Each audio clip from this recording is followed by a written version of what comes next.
हाँ जी, सत श्री अकाल जी साਰਿਆਂ ਨੂੰ। मेरा नाम ਧਰਮਪਾਲ ਸਿੰਘ ਹਿਸਾਬ master government high school Patara ਵਿਖੇ ਜੌਬ ਕਰ ਰਿਹਾ ਹਾਂ।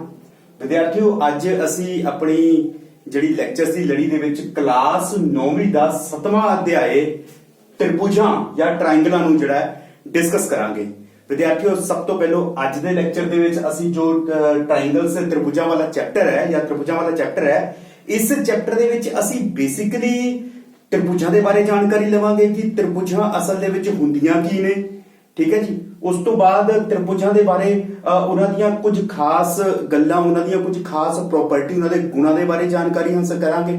ਫਿਰ ਅਸੀਂ त्रिभुजां ਦੇ ਵਿੱਚ ਅਤੇ ਵੱਖ-ਵੱਖ ਆਕ੍ਰਿਤੀਆਂ ਦੇ ਵਿੱਚ ਜਿਹੜੀ ਸਰਬੰਗ ਸਮਤਾ ਹੈ ਉਸ ਦਾ ਜ਼ਿਕਰ ਕਰਾਂਗੇ। ਸਰਬੰਗ ਸਮਤਾ ਹੁੰਦੀ ਕੀ ਹੈ, ਇਸ ਚੀਜ਼ ਦਾ ਜ਼ਿਕਰ ਕਰਾਂਗੇ ਤੇ ਇੱਕ ਦੋ ਉਦਾਹਰਨਾਂ ਦੇ ਨਾਲ ਇਸ ਟੌਪਿਕ ਨੂੰ ਜੋ ਹੈ त्रिभुजां ਦੀ ਸਰਬੰਗ ਸਮਤਾ ਨੂੰ ਸਮਝਣ ਦੀ ਕੋਸ਼ਿਸ਼ ਕਰਾਂਗੇ ਤੇ ਇਹ ਵੀ ਵੇਖਾਂਗੇ ਕਿ ਇਹ ਸਰਬੰਗ ਸਮਤਾ ਸਾਨੂੰ ਕਿਵੇਂ ਹੱਲ ਕਰਦੀ ਹੈ ਸਾਡੇ ਸਵਾਲਾਂ ਦੇ ਵਿੱਚ। ਠੀਕ ਹੈ ਵਿਦਿਆਰਥੀਓ, ਚਲੋ ਸਟਾਰਟ ਕਰਦੇ ਹਾਂ। त्रिभुजां ਯਾਨੀ ਕਿ ਟ੍ਰਾਇੰਗਲਸ। ਸੋ ਪਿਆਰੇ ਵਿਦਿਆਰਥੀਓ, ਜੇਕਰ त्रिभुजां ਦਾ ਨਾਮ ਆਉਂਦਾ ਹੈ ਤਾਂ ਸਭ ਤੋਂ ਪਹਿਲਾਂ ਮੈਂ ਕੀ ਕਰਦਾ, ਇੱਕ त्रिभुज ਜਿਹੜੀ ਹੈਗੀ ਆ ਇੱਥੇ ਬਣਾ ਲੈਣਾ A B C। ਇਹਦੇ ਵਿੱਚ ਮੈਂ ਸਭ ਤੋਂ ਪਹਿਲਾਂ ਆਪ ਜੀ ਨੂੰ ਇਹ ਦੱਸਣਾ ਚਾਹੁੰਦਾ ਕਿ ਬਈ त्रिभुज ਜਿਹੜੀ ਹੈਗੀ ਆ त्रिभुज यानी कि एक तीन भुजावां वाली जिहड़ी आकृति है ਉਹਨੂੰ त्रिभुज ਕਹਿੰਦੇ ਹਨ। ਪਰ ਤਿੰਨ ਭੁਜਾਵਾਂ ਤਾਂ ਇਹਦੀਆਂ ਵੀ ਹੋ ਸਕਦੀਆਂ ਹਨ, 1 2 3 ਆ ਤਿੰਨ ਭੁਜਾਵਾਂ ਹੈ। ਕੀ ਇਹ त्रिभुज है? नहीं, ਇਹ त्रिभुज नहीं है। ਇਸ ਕਰਕੇ ਕੀ ਹੋਏਗਾ ਕਿ ਤਿੰਨ ਭੁਜਾਵਾਂ ਵਾਲੀ ਬੰਦ ਆकृति ਨੂੰ, ਜਿਹੜਾ ਬੰਦ ਆकृति ਖੁੱਲੀ ਆकृति ਹੈ, ਇਹ ਬੰਦ ਆकृति ਨੂੰ ਜਿਹੜਾ ਹੈਗਾ ਅਸੀਂ त्रिभुज ਕਵਾਂਗੇ। ਇਹਦੇ ਵਿੱਚ ਇਸ ਦੇ ਕਿਹੜੇ-ਕਿਹੜੇ ਪੈਰਾਮੀਟਰ ਹੁੰਦੇ ਹਨ, ਇਸ ਦੇ ਕਿਹੜੇ-ਕਿਹੜੇ ਇਹਦੇ ਅੰਗ ਹੁੰਦੇ ਹਨ। सब तो पहले जी ये पहला पार्ट है जेदा पहला हिस्सा है भुजावां। पहली भुजा ए बी है, दूसरी भुजा बी सी है ते तीसरी भुजा जिहड़ी है वो ए सी साडे कोल दित्ती हुई है। ठीक है जी। हुण इहदे नाल-नाल सानू ये भी पता होना चाहिए कि इहदे तीन कोण हुंदे हन। ये अंदरूनी कोण हुंदे हन किसी भी त्रिभुज दे, कोण ए, कोण बी ते कोण सी। ये जिहड़ियां कोण आपां इहदे विच एक बारी लिख के लिख लैंदे आ। इहदियां पहलो भुजावां ए बी BC ਅਤੇ CA ਜਿਹੜੀਆਂ ਇਹਦੀਆਂ ਹਨ, ਇਹਦੀਆਂ ਤਿੰਨ ਭੁਜਾਵਾਂ ਹਨ। ਠੀਕ ਹੈ ਜੀ। ਉਸ ਤੋਂ ਬਾਅਦ ਜੇਕਰ ਅਸੀਂ ਕੋਣ A, ਕੋਣ B ਅਤੇ ਕੋਣ C ਦੀ ਗੱਲ ਕਰੀਏ ਤਾਂ ਇਹ ਇਹਦੇ ਤਿੰਨ ਅੰਦਰੂਨੀ ਕੋਣ ਹਨ। ਠੀਕ ਹੈ ਜੀ। ਸੋ ਇਹ 6 ਚੀਜ਼ਾਂ ਜਿਹੜੀਆਂ ਹੈਗੀਆਂ ਮਿਲ ਕੇ ਇੱਕ त्रिभुज ਦਾ ਨਿਰਮਾਣ ਕਰਦੀਆਂ ਹਨ ਤੇ ਆਪਾਂ ਇਹ ਕਹਿ ਸਕਦੇ ਹਾਂ ਕਿ ਇਸ त्रिभुज ਦੇ ਜਿਹੜੇ 6 ਹਿੱਸੇ ਹੁੰਦੇ ਹਨ, ਤਿੰਨ ਉਹਦੇ ਕੋਣ ਤੇ ਤਿੰਨ ਉਹਦੀਆਂ ਭੁਜਾਵਾਂ ਜਿਹੜੇ ਸਾਡੇ ਕੋਲ ਸਭ ਤੋਂ ਇਹਦੇ ਅਭਿੰਨ ਅੰਗ ਹਨ, ਜਿਹੜੇ ਕਿ ਇਹਨਾਂ ਤੋਂ ਇਹਨੂੰ ਅਲੱਗ ਨਹੀਂ ਕੀਤਾ ਜਾ ਸਕਦਾ। ਠੀਕ ਹੈ। ਸੋ ਵਿਦਿਆਰਥੀਓ, ਹੁਣ ਅਸੀਂ ਗੱਲ ਕਰਦੇ ਹਾਂ त्रिभुजां ਦੀ ਸਰਬੰਗ ਪਹਿਲਾਂ ਆਪਾਂ ਗੱਲ ਕਰਾਂਗੇ ਸਰਬੰਗ ਸਮਤਾ ਦੀ। त्रिभुजां ਦੀ ਸਰਬੰਗ ਸਮਤਾ ਦੀ ਬਾਅਦ ਚ ਗੱਲ ਕਰਾਂਗੇ। ਵਿਦਿਆਰਥੀਓ, ਸਰਬੰਗ ਸਮਤਾ ਕੀ ਹੁੰਦੀ ਹੈ? ਠੀਕ ਹੈ ਜੀ। ਇਹ त्रिभुजां ਹੋ ਗਈਆਂ, ਇਹਨਾਂ ਨੂੰ ਹਲੇ ਆਪਾਂ ਇਰੇਜ਼ ਕਰ ਦਿੰਦੇ ਹਾਂ, ਇੱਥੋਂ ਮਿਟਾ ਦਿੰਦੇ ਹਾਂ। त्रिभुजां ਤੋਂ ਬਾਅਦ ਅਸੀਂ ਗੱਲ ਕਰਾਂਗੇ ਜੀ ਇਹਨਾਂ ਦੀ ਕੋਈ ਵੀ ਸਾਡੇ ਕੋਲ ਵਸਤੂਆਂ ਦਿੱਤੀਆਂ ਹੁੰਦੀਆਂ ਹਨ ਜੀ, ਉਹਨਾਂ ਦੀ ਸਰਬੰਗ ਸਮਤਾ ਦੀ ਗੱਲ ਕਰਦੇ ਹਾਂ। ਕਿਵੇਂ? ਮੰਨ ਲਓ ਮੇਰੇ ਕੋਲ ਮੇਰੀ ਹੀ ਇੱਕ ਤਸਵੀਰ ਹੈ ਜਿਸ ਦੀਆਂ 2 ਕਾਪੀਆਂ ਮੈਂ ਕਢਵਾਈਆਂ ਹੋਈਆਂ। ਆਮ ਤੌਰ ਤੇ ਪਾਸਪੋਰਟ ਸਾਈਜ਼ ਤੁਸੀਂ ਫੋਟੋਆਂ ਕਰਵਾਉਂਦੇ ਹੋ। ਠੀਕ ਹੈ ਜੀ। ਤੇ ਜਿਹੜੀਆਂ ਤੁਹਾਡੀਆਂ 8 ਜਾਂ 4 ਤੁਸੀਂ ਫੋਟੋਆਂ ਪਾਸਪੋਰਟ ਸਾਈਜ਼ ਕਰਵਾਈਆਂ ਹੈ, ਉਹ ਸਾਰੀਆਂ ਫੋਟੋਆਂ ਇੱਕੋ ਹੀ ਪੋਜ਼ ਦੀਆਂ ਨੇ। ਇਸ ਦਾ ਮਤਲਬ ਹੈ ਇੱਕੋ ਹੀ ਆਕਾਰ ਤੇ ਇੱਕੋ ਤਰ੍ਹਾਂ ਦੀਆਂ ਜਿਹੜੀਆਂ ਫੋਟੋਆਂ ਤੁਹਾਡੀਆਂ ਹੈਗੀਆਂ, ਉਹ ਸਾਰੀਆਂ ਫੋਟੋਆਂ ਜਿਹੜੀਆਂ ਆਪਸ ਦੇ ਵਿੱਚ ਕੀ ਹਨ? ਸਰਬੰਗ ਸਮ ਹਨ। ਸੋ ਸਰਬੰਗ ਸਮਤਾ ਦੀ ਗੱਲ ਇਹ ਹੁੰਦੀ ਹੈ ਕਿ ਜਦੋਂ ਵੀ ਇੱਕ ਚੀਜ਼ ਨੂੰ ਦੂਸਰੀ ਚੀਜ਼ ਦੇ ਉੱਤੇ ਪੂਰੇ ਤਰੀਕੇ ਦੇ ਨਾਲ ਰੱਖਿਆ ਜਾ ਸਕੇ ਤਾਂ ਉਹਨੂੰ ਅਸੀਂ ਸਰਬੰਗ ਸਮ ਕਹਿੰਦੇ ਹਾਂ। ਠੀਕ ਹੈ ਜੀ। ਇਸ ਦਾ ਕਦੇ ਇਹ ਮਤਲਬ ਨਹੀਂ ਕਿ ਮੇਰਾ ਆਹ ਵਾਲਾ ਹੱਥ ਇਸ ਹੱਥ ਦੇ ਸਰਬੰਗ ਸਮ ਹੈ, ਬਿਲਕੁਲ ਨਹੀਂ ਹੈ ਜੀ। ਠੀਕ ਹੈ ਜੀ। ਇਹ ਸਿਰਫ ਮੈਂ ਆਪ ਜੀ ਨੂੰ ਇੱਕ ਉਦਾਹਰਨ ਦੇ ਤੌਰ ਤੇ ਦੱਸਣ ਦੀ ਕੋਸ਼ਿਸ਼ ਕਰ ਰਿਹਾ ਹਾਂ। ਠੀਕ ਹੈ। ਹੋਰ ਸਰਬੰਗ ਸਮ ਕੀ ਹੋ ਸਕਦਾ ਹੈ? ਮੈਂ ਆਪ ਜੀ ਨੂੰ ਇੱਕ ਉਦਾਹਰਨ ਦਿੰਦਾ। ਰੋਜ਼ਾਨਾ ਜੀਵਨ ਦੇ ਵਿੱਚ ਅਸੀਂ ਸਿੱਕਿਆਂ ਦਾ ਇਸਤੇਮਾਲ ਕਰਦੇ ਹਾਂ ਜਾਂ ਨੋਟਾਂ ਦਾ ਇਸਤੇਮਾਲ ਵੀ ਕਰਦੇ ਹਾਂ। ਅਸੀਂ ਦੇਖਦੇ ਹਾਂ ਕਿ ਜੇਕਰ 2 ਦੇ ਸਿੱਕੇ ਜਾਂ 1 ਦੇ ਸਿੱਕੇ ਹਨ, ਉਹ ਬਿਲਕੁਲ ਇੱਕ ਦੂਸਰੇ ਦੇ ਉੱਪਰ ਇਸ ਢੰਗ ਨਾਲ ਆ ਸਕਦੇ ਹਨ ਤੇ ਇਸ ਢੰਗ ਨਾਲ ਜੇਕਰ ਉਹ ਇੱਕ ਦੂਸਰੇ ਦੇ ਉੱਪਰ ਆਉਂਦੇ ਹਨ, ਠੀਕ ਹੈ ਜੀ, ਦੇਖੋ ਹਰ ਪਾਸਿਓਂ ਇੱਕ ਦੂਜੇ ਨੂੰ ਕਵਰ ਕਰ ਰਹੇ ਹਨ। ਇਸ ਦਾ ਮਤਲਬ ਇਹ 2 ਸਿੱਕੇ ਜੋ ਹੈ ਇਹ ਵੀ ਆਪਸ ਦੇ ਵਿੱਚ ਕੀ ਹਨ? ਸਰਬੰਗ ਸਮ ਹਨ। ਠੀਕ ਹੈ। ਸੋ ਵਿਦਿਆਰਥੀਓ, ਸਰਬੰਗ ਸਮਤਾ ਦੀ ਆਪਾਂ ਮੋਟੇ ਤੌਰ ਦੇ ਉੱਤੇ ਤਾਂ ਗੱਲ ਸਮਝ ਗਏ ਹਾਂ। ਚਲੋ ਆਓ ਆਪਾਂ ਇਸ ਦੀਆਂ ਕੁਝ ਆਕ੍ਰਿਤੀਆਂ ਦੇ ਨਾਲ ਜਾਣਨ ਦੀ ਕੋਸ਼ਿਸ਼ ਕਰੀਏ ਕਿ ਕੀ ਮੈਂ ਇਸ ਚੀਜ਼ ਨੂੰ ਸਮਝਾ ਪਾ ਰਿਹਾ ਤੁਹਾਨੂੰ ਜਾਂ ਤੁਸੀਂ ਸਮਝ ਪਾ ਰਹੇ ਹੋ ਕਿ ਨਹੀਂ। ਮੈਂ ਇੱਕ ਪਹਿਲੀ ਆਕ੍ਰਿਤੀ ਬਣਾਉਣਾ ਇੱਕ ਵਰਗ ਦੀ। देखो ज्योमेट्री ਨੂੰ मैं बोर्ड ਦੇ ਉੱਤੇ ਦਰਸਾ ਰਿਹਾ ਹਾਂ, ਇਸ ਕਰਕੇ ਛੋਟੀਆਂ ਮੋਟੀਆਂ ਗਲਤੀਆਂ ਨੂੰ ਆਪਾਂ ਥੋੜਾ ਇਰੇਜ਼ ਕਰੀਏ। ਲਾਈਨ ਟੇਢੀ ਹੋ ਗਈ, ਛੋਟੇ ਵੱਡੇ ਹੋ ਗਏ ਜਾਂ ਵਰਗ ਨਹੀਂ ਬਣਿਆ, ਮੈਂ ਕਹਿ ਰਿਹਾ ਹਾਂ ਕਿ ਇੱਕ ਵਰਗ ਹੈ ਤਾਂ ਆਪ ਜੀ ਇਸ ਨੂੰ ਇੱਕ ਵਰਗ ਮੰਨ ਕੇ ਹੀ ਚੱਲਣਾ। ਠੀਕ ਹੈ ਜੀ। ਇੱਕ ਮੈਂ ਇਸ ਤੋਂ दूसरा वर्ग ले लेना, ठीक है, ये मेरी दूसरी आकृति होगी, ठीक है। एक मैं कितना एक होर वर्ग ले लिया, ये मेरी तीसरी आकृति होगी, ठीक है जी। ते एक मैं होर वर्ग लिया, ये मेरी चौथी आकृति होगी, ठीक है जी।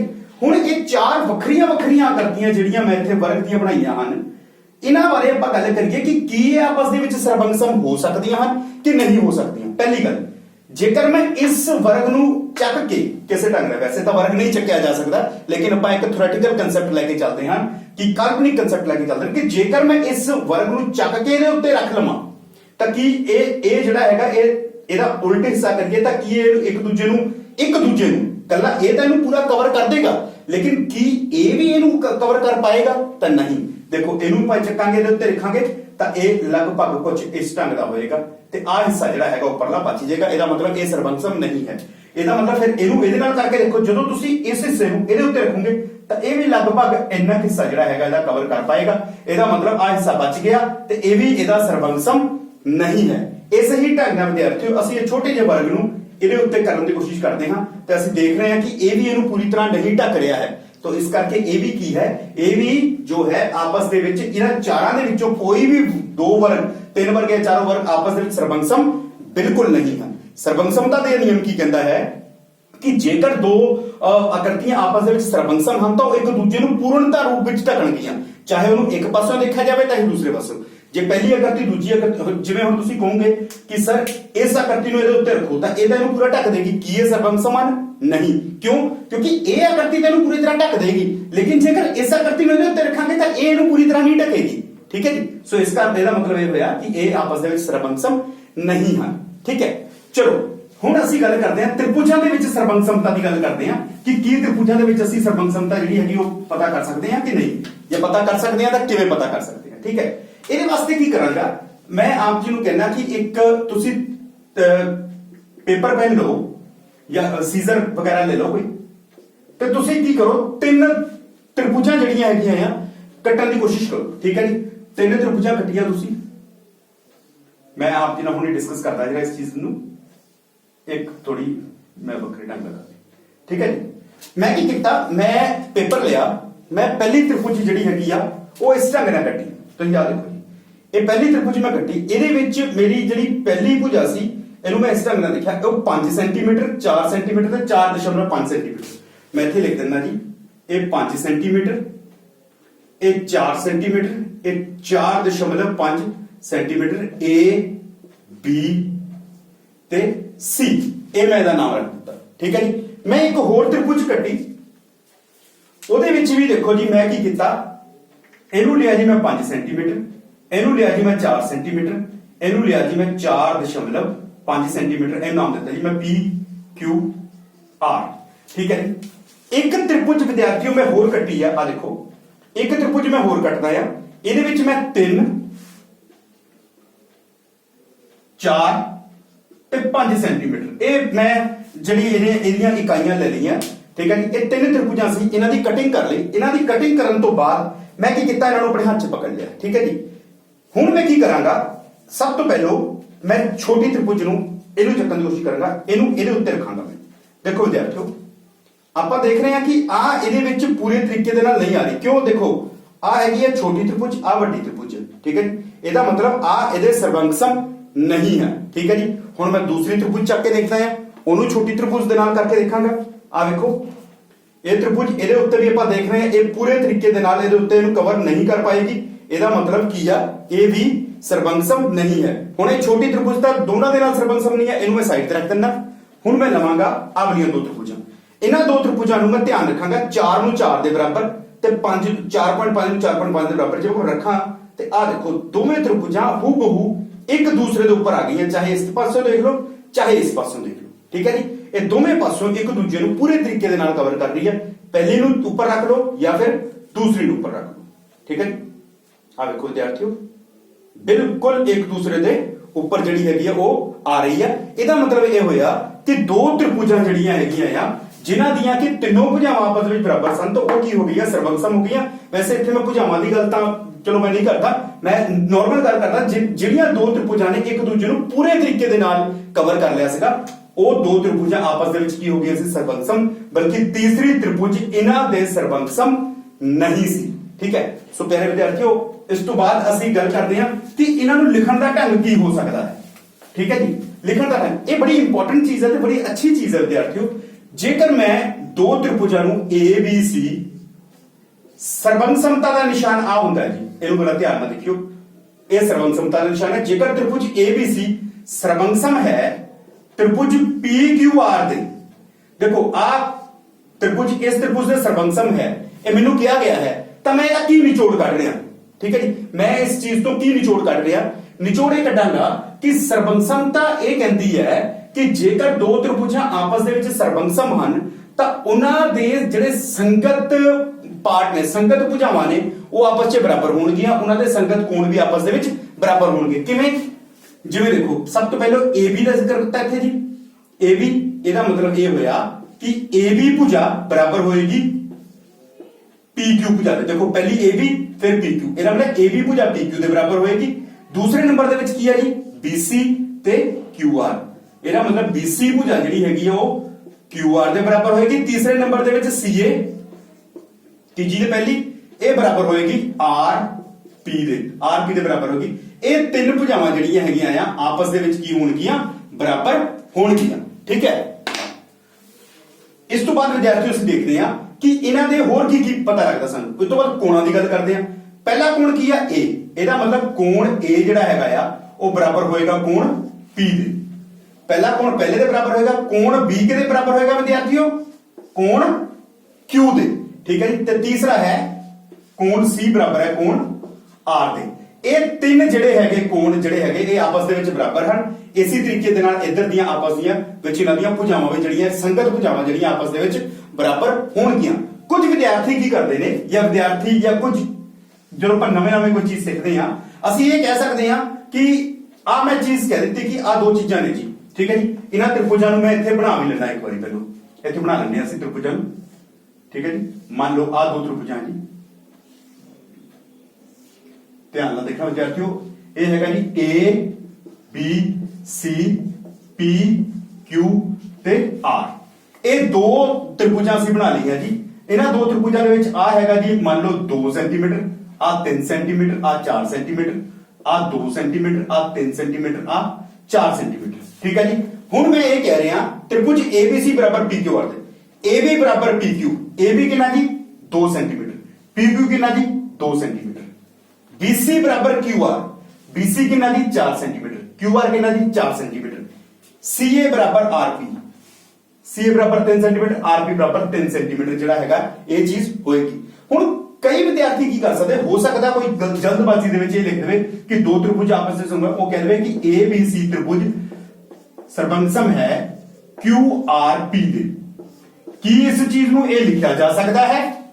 ਤਾਂ ਜਵਾਬ ਹੈ ਬਿਲਕੁਲ ਨਹੀਂ ਲਿਖਿਆ ਜਾ ਸਕਦਾ, ਕਿਉਂਕਿ AB QR ਦੇ ਬਰਾਬਰ ਨਹੀਂ ਹੈ। AB ਜਿਹੜਾ ਹੈਗਾ ਆ ਉਹ QR ਦੇ ਬਰਾਬਰ ਨਹੀਂ, ਇਹ AB 2 ਹੈ QR 4 ਹੈ। ਇਹਦਾ ਮਤਲਬ ਇਹ ਆਪਸ ਦੇ ਵਿੱਚ ਤ੍ਰਿਭੁਜਾਂ ਜਿਹੜੀਆਂ ਹੈਗੀਆਂ ਸਰਬੰਕਸਮ ਨਹੀਂ ਹਨ। ਜਦੋਂ ਵੀ ਸਰਬੰਕਸਮਤਾ ਦਾ ਨਿਯਮ ਲਗਾਉਣਾ ਤੇ ਇਹਦਾ ਲਿਖਣ ਦਾ ਢੰਗ ਜਿਹੜਾ ਹੈਗਾ ਉਹਦੀਆਂ ਸੰਗਤ ਭੁਜਾਵਾਂ ਦੇ ਬਰਾਬਰ ਅਨੁਸਾਰ ਹੀ ਲਿਖਿਆ ਜਾ ਸਕਦਾ ਹੈ, ਨਹੀਂ ਤਾਂ ਇਹ ਚੀਜ਼ ਜਿਹੜੀ ਹੈਗੀ ਉਹ ਟੋਟਲੀ ਗਲਤ ਹੋ ਜਾਏਗੀ। ਇਸ ਚੀਜ਼ ਨੂੰ ਬੜੇ ਵਧੀਆ ਤਰੀਕੇ ਨਾਲ ਤੇ ਬਰੀਕੀ ਦੇ ਨਾਲ ਸਮਝਣ ਦੀ ਲੋੜ ਹੈ। ਦੇਖੋ, ਆਪਾਂ ਜਿਓਮੈਟਰੀ ਦਾ ਕਨਸੈਪਟ ਜਿਹੜਾ ਹੈਗਾ ਉਹ ਛੋਟੀਆਂ ਕਲਾਸਾਂ ਦੇ ਵਿੱਚ ਕਰ ਲੈਂਦੇ ਆ।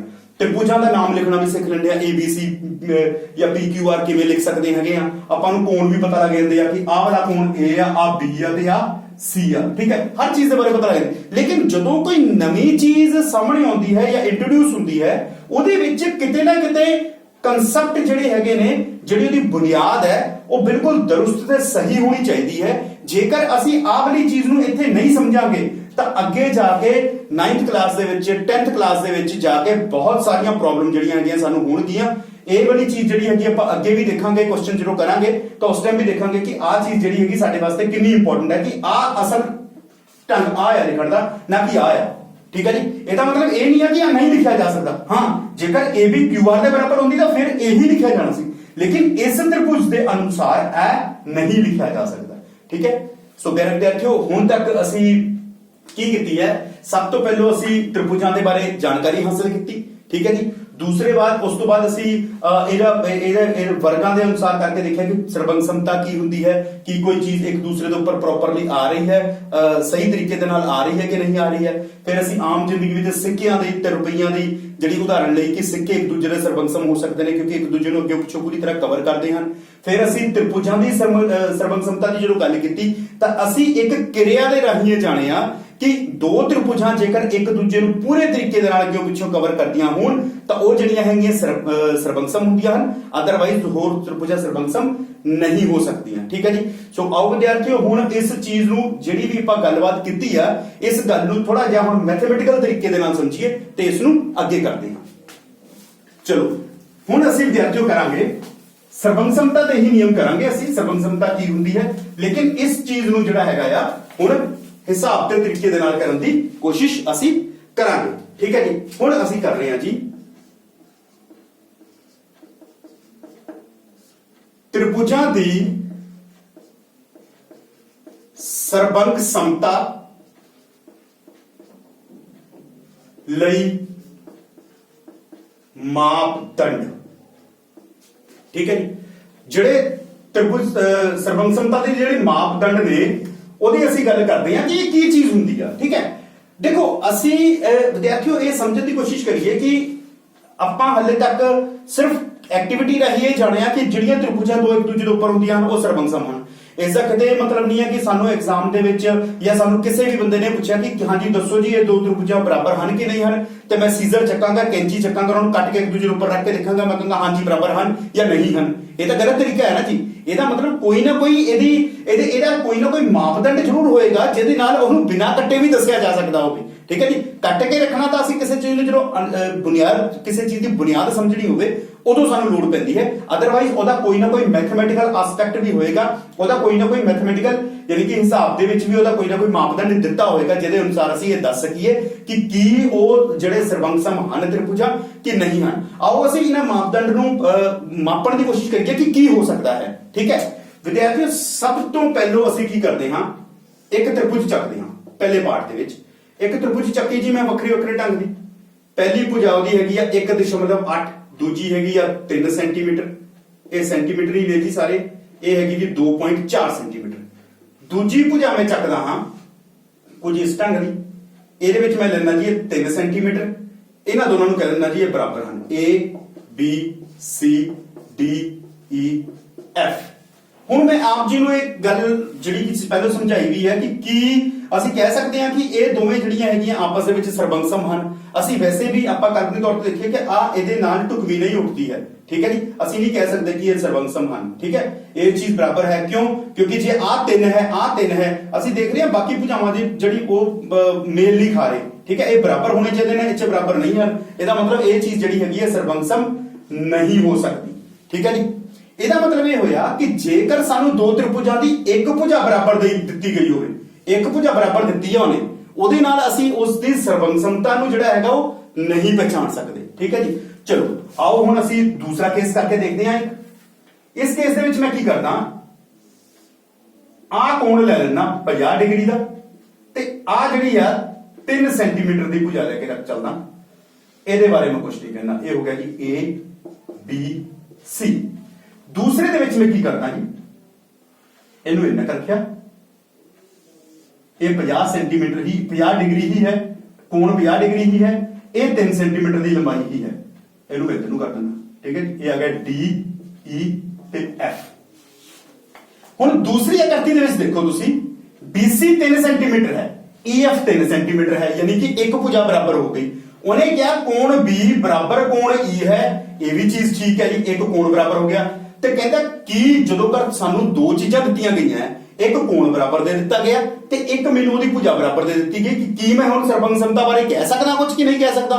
ਕਹਿੰਦਾ ਬਿਲਕੁਲ ਨਹੀਂ ਕਹਿ ਸਕਦਾ, ਕਿਉਂਕਿ ਜੇ ਸਰਬੰਗਸਮ ਹੁੰਦੇ ਤਾਂ ਮੈਨੂੰ ਵੈਸੇ ਹੀ ਨਜ਼ਰ ਆ ਜਾਣਾ ਸੀਗਾ ਕਿ ਆਹ ਜਿਹੜੀ ਚੀਜ਼ ਦੇ ਉੱਤੇ ਰੱਖੀਏ ਤਾਂ ਉਹ ਸਰਬੰਗਸਮ ਨਹੀਂ ਬਣਦਾ। ਇਹਦਾ ਮਤਲਬ ਇਹ ਵਾਲਾ ਕੇਸ ਵੀ ਸਾਡੇ ਕੋਲ ਗਲਤ ਹੋ ਗਿਆ। ਠੀਕ ਹੈ। ਆਓ ਵਿਦਿਆਰਥੀਓ ਅਸੀਂ ਤੀਸਰੇ ਕੇਸ ਵੱਲ ਚੱਲਦੇ ਹਾਂ। ਤੀਸਰਾ ਕੇਸ ਜੋ ਹੈ ਉਹਨੂੰ ਮੈਂ ਇੱਥੇ ਕਰਨ ਦੀ ਕੋਸ਼ਿਸ਼ ਕਰਦਾ ਥੋੜਾ ਜਿਹਾ ਦੁਬਾਰਾ। ਆ ਲਓ ਜੀ, ਇੱਥੇ ਪਹਿਲੀ ਬਣਾ ਲਈ ਜੀ A B C, ਇਹਨੂੰ ਫਿਰ ਮੈਂ 3 ਸੈਂਟੀਮੀਟਰ ਹੀ ਰੱਖਾਂਗਾ, ਇਹ 50 ਡਿਗਰੀ ਰੱਖਾਂਗਾ ਤੇ ਇਹਨੂੰ 2 ਸੈਂਟੀਮੀਟਰ ਕਰ ਦਿੱਤਾ। ਠੀਕ ਹੈ ਜੀ, ਇੱਕ ਭੁਜਾ। ਦੂਸਰੇ ਪਾਸੇ ਵੀ ਸੇਮ ਮੈਂ ਇਹੀ ਚੀਜ਼ ਬਣਾਉਣਾ ਜੀ ਇਸ ਢੰਗ ਦੇ ਨਾਲ ਹੀ। ਇਹ ਹੋ ਗਿਆ ਜੀ ਮੇਰਾ D E ਤੇ F, ਇਹਨੂੰ ਮੈਂ ਜੀ 50 ਡਿਗਰੀ ਹੀ ਲਿਆ। ਇਹ 3 ਸੈਂਟੀਮੀਟਰ ਹੈ ਤੇ ਆ 2 ਸੈਂਟੀਮੀਟਰ। ਠੀਕ ਹੈ, ਹੁਣ ਪਿਆਰੇ ਵਿਦਿਆਰਥੀਓ ਇਹਦੇ ਵਿੱਚ ਮੈਂ ਤੁਹਾਨੂੰ ਇੱਕ ਚੀਜ਼ ਜ਼ਰੂਰ ਦੱਸਣਾ ਚਾਹੂੰਗਾ। ਦੇਖੋ ਇਸ ਕੇਸ ਦੇ ਵਿੱਚ ਜਦੋਂ ਮੈਨੂੰ ਇਹ ਕਿਹਾ ਗਿਆ ਕਿ ਇੱਕ ਭੁਜਾ ਬਰਾਬਰ ਹੈ, ਬਾਕੀ ਦੋ ਭੁਜਾਵਾਂ ਦੀ ਕੋਈ ਗੱਲ ਨਹੀਂ ਕੀਤੀ, ਮੈਂ ਉਹਨਾਂ ਨੂੰ ਜਿੰਨਾ ਮਰਜ਼ੀ ਵਧਾ ਲਵਾਂ, ਇਹਦਾ ਮਤਲਬ ਇੱਕ ਘੱਟ ਵਧਾਈ ਇੱਕ ਵੱਧ ਵਧਾਈ ਤੇ ਉਹ ਸਰਬੰਸਮ ਹੋ ਹੀ ਨਹੀਂ ਸਕਦੇ। ਦੂਸਰੇ ਕੇਸ ਦੇ ਵਿੱਚ ਜਦੋਂ ਮੈਂ ਇੱਕ ਕੋਣ ਲੈ ਲਿਆ ਤੇ ਇੱਕ ਭੁਜਾ ਲੈ ਲਈ, ਆਹ ਵਾਲੀ ਚੀਜ਼ ਤਾਂ ਇਹਦੀ ਸਥਿਤੀ ਤਾਂ ਨਿਸ਼ਚਿਤ ਹੋ ਗਈ ਜੀ, ਇਹਦੀ ਵੀ ਨਿਸ਼ਚਿਤ ਹੋ ਗਈ ਜੀ, ਆਹੀ ਹੋਏਗੀ। ਠੀਕ ਹੈ, ਲੇਕਿਨ ਆ ਜਿਹੜਾ ਕੋਣ ਸੀ ਇਹ 50 ਡਿਗਰੀ ਹੈ, ਇਹ ਵੀ ਠੀਕ ਹੈ, ਲੇਕਿਨ ਇਹ ਨਹੀਂ ਦੱਸਿਆ ਗਿਆ ਕਿ ਆ 50 ਡਿਗਰੀ ਵਾਲੇ ਕੋਣ ਦੀ ਭੁਜਾ ਜਿਹੜੀ ਹੈਗੀ ਕਿੰਨੀ ਲੰਬੀ ਆ। ਇਹ ਦੇਖੋ ਇੱਥੇ ਮੈਂ ਥੋੜੀ ਲੰਬੀ ਵਾਲੀ, ਇਹ ਤੋਂ ਵੱਡੀ ਲੰਬੀ, ਇੱਕ ਹੋਰ ਡਾਇਗਰਾਮ ਖਿੱਚ ਕੇ ਮੈਂ ਹੋਰ ਲੰਬੀ ਵੀ ਉਹਨੂੰ ਲੈ ਸਕਦਾ ਹਾਂ। ਠੀਕ ਹੈ, ਇਹਦਾ ਮਤਲਬ ਇਹ ਵੀ ਸਰਬੰਸਮਤਾ ਜਿਹੜੀ ਨਹੀਂ ਫੋਲੋ ਕਰ। ਲੇਕਿਨ ਇਸ ਕੇਸ ਦੇ ਵਿੱਚ ਦੇਖੋ ਵਿਦਿਆਰਥੀਓ, ਆ 3 ਵਾਲੇ ਫਿਕਸ ਹੋ ਗਏ, ਆ 2 ਵਾਲਾ ਫਿਕਸ ਹੋ ਗਿਆ। ਠੀਕ ਹੈ ਜੀ, 50 ਡਿਗਰੀ ਫਿਕਸ ਹੋ ਗਿਆ। ਇਹਦਾ ਮਤਲਬ ਇਹ ਹੋਇਆ ਕਿ ਤੀਸਰੀ ਭੁਜਾ ਜਿਹੜੀ ਇਹਨੂੰ ਜੋੜੇਗੀ ਉਹ ਵੀ ਇਹਦੇ ਬਰਾਬਰ ਹੀ ਹੋਏਗੀ। ਇਸ ਦਾ ਮਤਲਬ ਇਹ ਹੋਇਆ ਕਿ ਆਹ ਵਾਲੀਆਂ 2 ਤ੍ਰਿਭੁਜਾਂ ਜਿਹੜੀਆਂ ਹੈਗੀਆਂ ਆ ਆਪਸ ਦੇ ਵਿੱਚ ਕੀ ਨੇ, ਸਰਬੰਸਮ ਹਨ। ਇਸ ਚੀਜ਼ ਨੂੰ ਕਿਵੇਂ ਸਮਝਿਆ ਜਾ ਸਕਦਾ, ਤੁਸੀਂ ਇਸ ਚੀਜ਼ ਨੂੰ ਆਪਣੇ ਲੈਵਲ ਦੇ ਉੱਤੇ ਜਿੰਨੀ ਪ੍ਰੈਕਟਿਸ ਹੋ ਸਕਦੀ ਹੈ ਕਰਕੇ ਦੇਖੋ। ਵੱਖਰੇ ਵੱਖਰੇ ਦੇਖੋ, ਜਦੋਂ ਵੀ ਕਿਸੇ ਕੰਸੈਪਟ ਨੂੰ ਸਮਝਣਾ ਹੋਵੇ ਨਾ, ਉਹਦੇ ਵਿੱਚ ਅਸੀਂ ਕੀ ਕਰਦੇ ਹਾਂ ਵਿਦਿਆਰਥੀਓ, ਅਸੀਂ ਵੱਖ-ਵੱਖ ਤ੍ਰਿਭੁਜਾਂ ਬਣਾਈਏ ਆਪਣੇ ਲੈਵਲ ਤੇ। ਘਰ ਕਾਪੀ ਪੈਨ ਖੋਲ ਲਓ, ਉਹਦੇ ਨਾਲ ਕਾਪੀ ਖੋਲ ਲਓ, ਪੈਨ ਦੇ ਨਾਲ ਡਰਾ ਕਰੀ ਚਲੋ, ਫੁੱਟੇ ਦੇ ਨਾਲ ਮਾਪੀ ਚਲੋ, ਡਰਾ ਕਰੀ ਚਲੋ। ਤੁਸੀਂ ਇਹ ਚੀਜ਼ ਦੇਖੋਗੇ ਜਿੰਨੀ ਵਾਰੀ ਤੁਸੀਂ ਆਹ 2 ਭੁਜਾਵਾਂ ਬਰਾਬਰ ਰੱਖੋਗੇ ਤੇ ਇਹਨਾਂ ਦੇ ਵਿਚਕਾਰਲਾ ਕੋਣ ਬਰਾਬਰ ਰੱਖੋਗੇ, ਉਹ ਸਾਰੀਆਂ ਤ੍ਰਿਭੁਜਾਂ ਆਪਸ ਦੇ ਵਿੱਚ ਸਰਬੰਸਮ ਹੋਣਗੀਆਂ। ਚਾਹੇ ਉਹਨਾਂ ਸਾਰਿਆਂ ਨੂੰ ਤੁਸੀਂ ਕਟਿੰਗ ਕਰਕੇ ਇੱਕ ਦੂਜੇ ਦੇ ਉੱਪਰ ਰੱਖ ਕੇ ਦੇਖ ਲਿਓ, ਉਹ ਸਾਰੀਆਂ ਇੱਕ ਦੂਜੇ ਦੇ ਉੱਪਰ ਪੂਰੀ ਤਰੀਕੇ ਦੇ ਨਾਲ ਆਣਗੀਆਂ। ਇਹਦਾ ਮਤਲਬ ਇਹ ਵਾਲਾ ਕੇਸ ਜਦੋਂ ਹੋਏਗਾ, 2 ਭੁਜਾਵਾਂ ਦੇ ਅੰਤਰਗਤ ਬਣਿਆ ਹੋਇਆ ਕੋਣ ਜਦੋਂ ਬਰਾਬਰ ਹੋਏਗਾ ਤਾਂ ਉਦੋਂ ਉਹ 2 ਤ੍ਰਿਭੁਜਾਂ ਜਿਹੜੀਆਂ ਹੋਣਗੀਆਂ ਆਪਸ ਦੇ ਵਿੱਚ ਕੀ ਹੋਣਗੀਆਂ, ਸਰਬੰਸਮ ਹੋਣਗੀਆਂ। ਜੇ ਇਹ ਵਾਲੇ ਕੇਸ ਹੋਣਗੇ ਤਾਂ ਇਹ ਨਹੀਂ ਹੋਣਗੇ। ਠੀਕ ਹੈ ਵਿਦਿਆਰਥੀਓ, ਚਲੋ ਇਸ ਚੀਜ਼ ਨੂੰ ਅਸੀਂ ਹੋਰ ਵਧੀਆ ਤਰੀਕੇ ਨਾਲ ਸਮਝਣ ਦੀ ਕੋਸ਼ਿਸ਼ ਕਰਦੇ ਹਾਂ ਇੱਕ ਸਵਾਲ ਦੇ ਜ਼ਰੀਏ।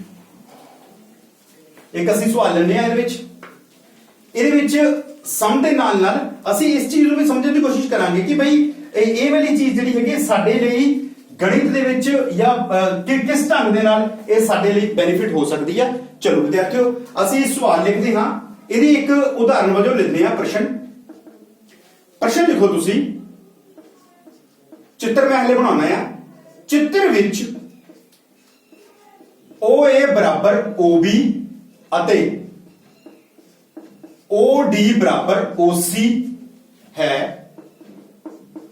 ਸਿੱਧ ਕਰੋ। ਦੇਖੋ ਅਸੀਂ ਕੀ ਸਿੱਧ ਕਰਨਾ ਚਾਹੁੰਦੇ ਹਾਂ, ਉਹ ਕਹਿੰਦਾ ਸਿੱਧ ਕਰੋ। ਪਹਿਲੀ ਚੀਜ਼ ਸਿੱਧ ਕਰੋ, ਉਹ ਕਹਿ ਰਿਹਾ ਤ੍ਰਿਭੁਜ AOD ਸਰਬੰਸਮ ਹੈ ਤ੍ਰਿਭੁਜ BOC ਦੇ। ਤੇ ਦੂਸਰੀ ਚੀਜ਼ ਉਹ ਸਾਨੂੰ ਸਿੱਧ ਕਰਨ ਲਈ ਕਹਿ ਰਿਹਾ ਹੈ AD ਸਮਾਨੰਤਰ ਹੈ BC ਦੇ। ਠੀਕ ਹੈ ਜੀ, ਬਿਨਾ ਚਿੱਤਰ ਦੇ ਇਸ ਚੀਜ਼ ਦਾ ਹਲੇ ਪਤਾ ਨਹੀਂ ਲੱਗਣਾ। ਚਿੱਤਰ ਅਸੀਂ ਤਾਂ ਬਣਾਉਂਦੇ ਹਾਂ। ਇੱਥੇ 2 ਭੁਜਾਵਾਂ ਹਨ, ਆਹ ਵਾਲੀਆਂ 2 ਭੁਜਾਵਾਂ ਹਨ। ਇਹ 2 ਭੁਜਾਵਾਂ ਇੱਕ ਦੂਜੇ ਨੂੰ ਇਸ ਢੰਗ ਨਾਲ ਜੁੜਦੀਆਂ। ਇਹ ਇਹਦੇ ਨਾਲ ਜੁੜ ਗਈ ਤੇ ਆ ਇਹਦੇ ਨਾਲ। ਠੀਕ ਹੈ ਜੀ, ਇਹਨਾਂ ਦੇ ਨਾਮ ਲਿਖਦੇ ਹਾਂ ਆਪਾਂ AO B C D। ਠੀਕ ਹੈ ਜੀ, ਚਿੱਤਰ ਸਾਨੂੰ ਆਹੀ ਦਿੱਤਾ ਹੋਇਆ ਜੀ। ਹੁਣ ਇਸ ਚਿੱਤਰ ਨੂੰ ਅਸੀਂ ਕਿਸ ਢੰਗ ਦੇ ਨਾਲ ਆਪਣੇ ਮੁਤਾਬਿਕ ਇਹਨੂੰ ਵਧੀਆ ਬਣਾ ਸਕਦੇ ਹਾਂ। ਉਹਨੇ ਕਿਹਾ AO ਬਰਾਬਰ OB। AO ਜਿਹੜਾ OB ਦੇ ਬਰਾਬਰ ਹੈ, ਇੱਥੇ ਇੱਕ ਲਾਈਨ ਲਗਾ ਲਓ, ਇੱਥੇ ਵੀ ਇੱਕ ਲਾਈਨ ਲਗਾ ਲਓ। ਇਹਦਾ ਮਤਲਬ ਹੈ ਆਹ ਵਾਲਾ ਹਿੱਸਾ ਇਹ ਵਾਲੇ ਹਿੱਸੇ ਦੇ ਬਰਾਬਰ ਹੈ। ਫਿਰ ਉਹਨੇ ਕਿਹਾ ਕਿ OD ਬਰਾਬਰ OC ਹੈ, OD ਬਰਾਬਰ OC ਹੈ। ਇੱਧਰ 2 ਲਾਈਨਾਂ ਲਗਾ ਲਓ, ਇੱਧਰ ਵੀ 2 ਲਾਈਨਾਂ ਲਗਾ ਲਓ, ਯਾਨੀ ਕਿ ਆਹ ਵਾਲਾ ਖੰਡ ਇਸ ਖੰਡ ਦੇ ਬਰਾਬਰ ਹੈ। ਤਾਂ ਸਿੱਧ ਅਸੀਂ ਇਹ ਕਰਨਾ ਹੈ ਕਿ AOD BOC ਦੇ ਕੀ ਹੈ, ਸਰਬੰਸਮ ਹੈ। ਤੇ ਸਰਬੰਸਮਤਾ ਦਾ ਜਿਹੜਾ ਅਸੀਂ ਸਵੈ ਸਿੱਧ ਕੀਤਾ ਹੈ, ਇਸ ਤੋਂ ਪਹਿਲਾਂ ਜੋ ਅਸੀਂ ਸਵੈ ਸਿੱਧ ਕੀਤਾ ਹੈ ਉਹ ਕੀ ਕੀਤਾ ਹੈ, ਥੋੜੀ ਦੇਰ ਪਹਿਲਾਂ ਅਸੀਂ ਜਿਹੜੀ ਚੀਜ਼ ਕੀਤੀ ਸੀ ਉਹਦੇ ਵਿੱਚ ਇਹ ਕੀਤੀ ਸੀਗੀ ਕਿ ਜੇਕਰ ਕਿਸੇ 2 ਤ੍ਰਿਭੁਜਾਂ ਦੇ ਵਿੱਚ ਭੁਜਾ ਕੋਣ ਭੁਜਾ ਜਿਹੜੀਆਂ 2 ਤ੍ਰਿਭੁਜਾਂ ਦਿੱਤੀਆਂ ਆ, ਜੇਕਰ ਉਹਨਾਂ ਦੀਆਂ ਸੰਗਤ ਭੁਜਾਵਾਂ ਤੇ ਉਹਨਾਂ ਦੇ ਅੰਤਰਗਤ ਬਣਿਆ ਹੋਇਆ ਕੋਣ ਆਪਸ ਦੇ ਵਿੱਚ ਬਰਾਬਰ ਹੋਏ ਤਾਂ ਉਹ ਦੋਵੇਂ ਆਪਸ ਦੇ ਵਿੱਚ ਕੀ ਹੁੰਦੀਆਂ ਹਨ, ਕੀ ਹੁੰਦੀਆਂ ਵਿਦਿਆਰਥੀਓ, ਸਰਬੰਸਮ ਹੁੰਦੀਆਂ ਹਨ। ਠੀਕ ਹੈ ਜੀ, ਇਹ ਸਵੈ ਸਿੱਧ ਹੈ। ਸਵੈ ਸਿੱਧ ਦਾ ਮਤਲਬ ਇਹ ਹੈ ਕਿ ਇਸ ਰਿਜ਼ਲਟ ਨੂੰ, ਇਸ ਨਤੀਜੇ ਨੂੰ ਸਾਨੂੰ ਸਿੱਧ ਕਰਨ ਦੀ ਲੋੜ ਨਹੀਂ ਹੈ, ਇਹ ਸਹੀ ਹੈ, ਅਸੀਂ ਇਸ ਚੀਜ਼ ਨੂੰ ਕਿਰਿਆਵਾਂ ਦੇ ਰਾਹੀਂ ਕਰਕੇ ਦੇਖ ਚੁੱਕੇ ਹਾਂ। ਠੀਕ ਹੈ ਜੀ, ਇਸ ਨੂੰ ਸਿੱਧ ਨਹੀਂ ਕੀਤਾ ਜਾਂਦਾ, ਇਸ ਕਰਕੇ ਇਹਨੂੰ ਲਿਖਿਆ ਜਾਂਦਾ ਇਹ ਆਪਣੇ ਆਪ ਦੇ ਵਿੱਚ ਹੀ ਸਿੱਧ ਹੈ, ਇਹਨੂੰ ਸਿੱਧ ਕਰਨ ਦੀ ਲੋੜ ਨਹੀਂ ਹੈ। ਠੀਕ ਹੈ ਜੀ, ਸੋ ਆ ਸਿੱਧ ਕੀ ਸੀਗਾ ਕਿ ਭੁਜਾ ਕੋਣ ਭੁਜਾ ਜੇਕਰ ਹੋ ਜਾਣ, ਸੰਗਤ ਤ੍ਰਿਭੁਜਾਂ ਦੇ ਸੰਗਤ ਭੁਜਾਵਾਂ ਦੇ ਅੰਤਰਗਤ ਬਣਿਆ ਹੋਇਆ ਕੋਣ ਆਪਸ ਦੇ ਵਿੱਚ ਬਰਾਬਰ ਹੋ ਜਾਵੇ ਤਾਂ ਉਹ ਕੀ ਹੁੰਦੇ ਹਨ, ਆਪਸ ਦੇ ਵਿੱਚ ਸਰਬੰਸਮ ਹੁੰਦੇ ਹਨ।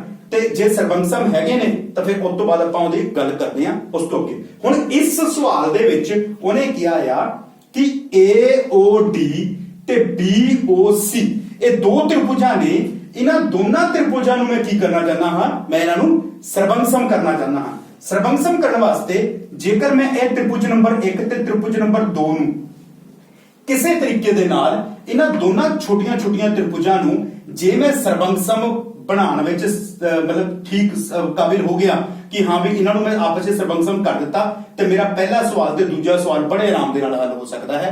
ਚਲੋ ਆਓ ਅਸੀਂ ਕੋਸ਼ਿਸ਼ ਕਰਦੇ ਹਾਂ ਇਸ ਨੂੰ ਸਰਬੰਸਮ ਬਣਾਉਣ ਦੇ ਵਿੱਚ। ਅਸੀਂ ਲਿਖਦੇ ਹਾਂ ਇਹਦੇ ਉੱਤਰ ਦੇ ਵਿੱਚ